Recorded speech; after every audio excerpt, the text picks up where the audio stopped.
watch porn and why? Paminsan-minsan lang, pag naboboring. Tsaka pag may load. Yes po, kasi sa mga udyok ng mga tropa ko, sinubukan ko naman. Nanonood ako ng ganyan kasi sa oras ng mga board ako and siya lang nakakapagpasaya sa akin. Yan lang po. Would you support an artist music even if salungat sa political views mo? Oo, makikinig ako kahit anong gawin niya, kahit addict o hindi. Makikinig ako sa kanya. Would you support an artist music even though salungat sa political views mo? Actually, music is a form of art. If you love music, only just a political. As long as you have love music, sinabi ko na lang.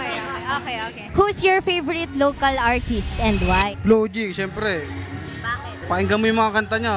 Madidiin. Alam mo na, Flo G, because kay Eva. Eva, gigil na gigil sa'yo. Do you watch porn and why? Do you watch porn and why? Tol, depende pre.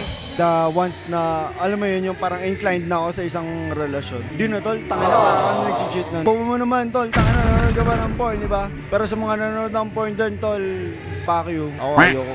What is the hard truth that you've learned this year? Ngayon marami na nagbago sa akin. Tulad ng pagsasabi ng totoo. Sinungaling ba talaga to?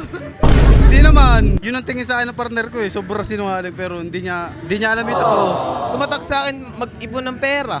Gumawa ng pera para sa sarili ko, hindi para sa relasyon. Ayoko niyan. What is the hard truth that you've learned this year? Yung sinabihan akong bakla, yung tipong tanggap ka na, as a part of LGBT, tanggapin nyo na kami. So kung hindi nyo kami tanggap or tanggap nyo kami, we are born this way. Interview 5 star ka namin, 5 Yes. Na-realize ko is yung nag-stop ako ng, I think 2019, nag-stop ako ng pag-aaral. Tinulungan ko yung mom. Tapos sinasabi nila ngayon sa akin na wala akong pakinabang. Kahit naunahin mo sila, mas titignan nila yung pagkakamali mo. Do you watch porn and why? I know, Beshi. I like natural. Okay. What is the hard truth that you've learned this year? Minsan tol, okay rin pala, pinakamahirap pala bilang lalaki tol, yung umaccept ka ng pagkakamali mo. Hindi yung parang ego lang, tangina mali ko talaga, parang ganun. Different shit, man. Local or shook? Lokal, pamasa. O pipiliin ko, shook, mas mabilis tamaan. No, kaysa sa local. Does height matter and why? Depende sa duwende. May pagkakataon na nagmamatter yung height. May mga pagkakataon na hindi na. Anong masasabi mo sa partner mo na hindi supportive sa hobbies mo pero mahal na mahal mo? Okay lang, kahit hindi ka support sa akin, basta mahal kita, yun na yun yung importante. Asawahin na kita.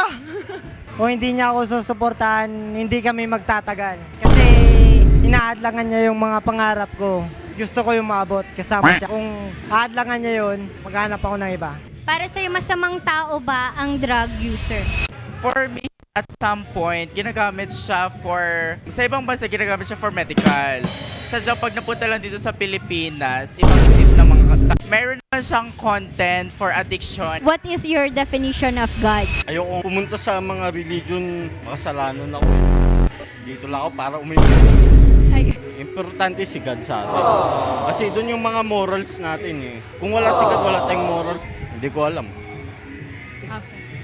Worst thing you've done in a relationship? Magloko yan ang pinakang ano. Ngayon, kung may makakahanap sa akin, ayoko na magloko. What is the hard truth that you've learned this year? Sa pagtatrabaho, natutunan ko. Paano magtrabaho para makapera? Hindi yung asa lang sa magulang. Siguro yung scatter. Pukinangina, naubos yung sahod ko dyan. Hayop sila. Pero ngayon natuto na ba? Oo, paminsan-minsan. Napapaspin kapag bored? Ang natutunan ko sa taon na ito ay kung paano magmahal ng tama. Yun lang po. Maraming salamat. The worst thing you've done in a relationship, what's the worst? Ay, ayan na tayo sa relationship. Sinasabi ko. Pumatol ako sa may asawa at may anak. After a year and a month, saka ko lang na-realize yung pagkakamali ko. Na which is hindi ko naman dapat siya ginawa or like parang wala na akong magagawa na tapos na eh. Minahal ko siya eh. Suddenly, tinanggap ko may asawa at anak siya kahit mali, ganon. Pinaka-worst ko, may asawa at anak yung boyfriend. Nakipaghiwalay? Yes, nakipaghiwalay na ako. Ano ang opinion mo sa pulubi? Siyempre, nakahawa ako. Kung meron man ako, nag-aabot talaga ako. Pero pag wala, sorry. Alam nyo, kayo, hanggat malakas pa kayo, magtrabaho kayo. Yung mga ganyan, naghihina-hinaan para bigyan.